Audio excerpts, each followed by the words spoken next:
ശ്രദ്ധിക്കുക, ഇവിടെ പറയുന്നതെന്ന് വെച്ചാൽ ഒമിറ്റ് നീഡ്ലെസ് വേർഡ്സ്, ആവശ്യമില്ലാത്ത വാക്കുകൾ ഒഴിവാക്കുക, കളയുക എന്നാണ്.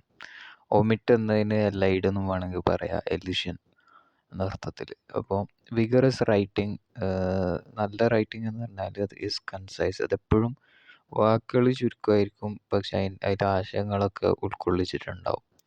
ഇപ്പോൾ ചില വേർഡ്സ്, ഇപ്പോൾ ഒരു ഉദാഹരണം പറയാം, ഒരു മുമ്പ് കേട്ടൊരു ഉദാഹരണമാണ്. ഇപ്പോൾ ഒരു സ്ഥലത്ത് ഇവിടെ ചെരുപ്പുകൾ വിൽക്കപ്പെടുന്നു എന്ന് എഴുതി, അവിടെ താഴെ ചെരുപ്പുകളൊക്കെ ഇങ്ങനെ നിരത്തി വെച്ചേക്കാണ്.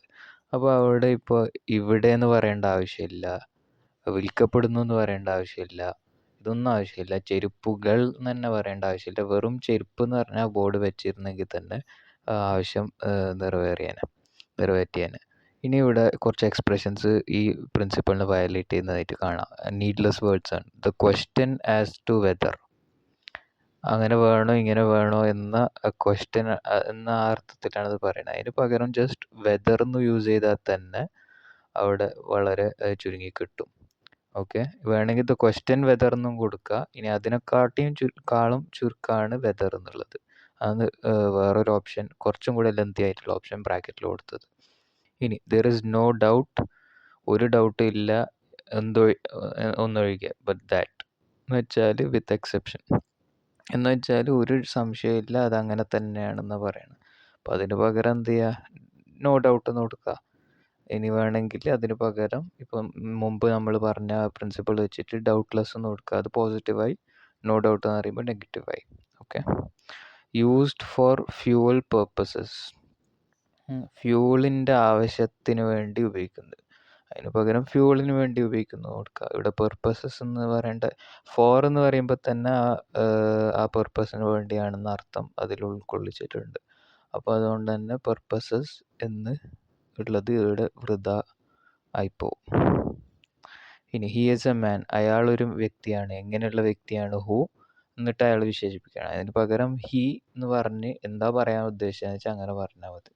He is a man who is wealthy എന്ന് പറയുന്നതിന് പകരം ഹി ഈസ് വെൽത്തി എന്ന് പറയാം. അദ്ദേഹം ഒരു മനുഷ്യനാണ്. എങ്ങനെയുള്ളൊരു മനുഷ്യനാണ്? ഹൂ ഈസ് വെൽത്തി, അയാൾ ധനികനാണെന്ന് പറയുന്നതിന് പകരം. ഇൻ എ ഹേസ്റ്റി മാനർ, അതായത് വളരെ ധൃതി കൂട്ടുന്ന രൂപത്തിൽ എന്നാണ് അർത്ഥം. മാനർ എന്ന് പറഞ്ഞാൽ രൂപം, ഇൻ എ ഹേസ്റ്റി എന്ന് പറഞ്ഞാൽ ധൃതി പിടിക്കുന്ന രൂപം. ധൃതി പിടിക്കുന്ന രൂപത്തിൽ അയാൾ ചെയ്തു. ഹി റഷ് ടു ക്ലാസ്, അല്ലെങ്കിൽ he put the book on the shelf hastily, അയാൾ ധൃതി പിടിച്ചത് ചെയ്തു. അങ്ങനെ ഇൻ എ ഹേസ്റ്റി മാനർ എന്ന് പറയുന്നത് തന്നെ ആവശ്യമില്ല. ഹേസ്റ്റിലി, ധൃതി പിടിച്ച് അയാളത് ചെയ്തു എന്ന് പറഞ്ഞാൽ തന്നെ അവിടെ ചുരുങ്ങിക്കിട്ടും. വെറുതെ ലെങ്ത് കൂട്ടുന്നതാണ് ആൾ. ഇത് കോമ്പോസിഷൻ റൂൾസ് ആണ് കേട്ടോ. ഇത് ചില സ്ഥലത്ത് നമ്മൾ തെറ്റിക്കാറുണ്ട്. എന്തിനു വേണ്ടിയെന്ന് വെച്ചാൽ ചിലപ്പോൾ അവിടെ ഒരു യോജിപ്പ്, അതിനൊരു എന്തെങ്കിലും റിട്ടോറിക്കൽ പേർപ്പസിന് വേണ്ടി നമ്മൾ അങ്ങനെ മാറ്റാറുണ്ട്. ദിസ് ഈസ് എ സബ്ജക്റ്റ്, ഇതൊരു സബ്ജക്റ്റാണ്.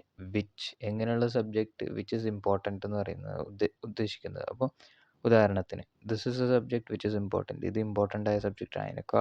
അതിനേക്കാളും ദിസ് സബ്ജക്റ്റ് ഈസ് ഇമ്പോർട്ടൻറ്റ് എന്ന് പറഞ്ഞാൽ തന്നെ അവിടെ ഒരുപാട് ചുരുങ്ങി കിട്ടും. His story is A strange one, അവൻ്റെ കഥ ഈസ് എ സ്ട്രേഞ്ച് വൺ, അത് വളരെ വിചിത്രമായതാണ്, ആയ ഒരു കഥയാണ് എന്നാണ് ഇവിടെ പറയുന്നത്. അങ്ങനെ പറയുന്നതിന് പകരം ഹിസ്റ്റോറി, അദ്ദേഹത്തിൻ്റെ കഥ വിചിത്രമാണെന്ന് പറഞ്ഞാൽ ഹിസ്റ്റോറി ഈസ് സ്ട്രേഞ്ച് എന്ന് പറയാം. അപ്പം ഇങ്ങനെയുള്ള കാര്യങ്ങൾ ശ്രദ്ധിക്കുക. In especial the expression the fact that, especially എന്ത് ചെയ്യണമെന്ന് വെച്ചാൽ ദ ഫാക്ട് ദാറ്റ് വളരെ ഫില്ലർ ഫ്രേസ് ആയിട്ട് ഒരുപാട് ഉപയോഗിക്കാറുണ്ട്. Owing to the fact that, കാര്യം അങ്ങനെ ആയതിനു വേണ്ടി. അതിന് പകരം സിൻസ് അങ്ങനെ ആയതിനാൽ ഇങ്ങനെ എന്നുള്ള അർത്ഥത്തിനാണ് സിൻസ് ഉപയോഗിക്കുന്നത്, ബിക്കോസിൻ്റെ അർത്ഥത്തിന്. In spite of the fact that, അങ്ങനെ ആയിരുന്നിട്ടും അദ്ദേഹം അങ്ങനെ ചെയ്തു. അതിന് പകരം ദോ അല്ലെങ്കിൽ ഓൾദോ ഉപയോഗിക്കാം.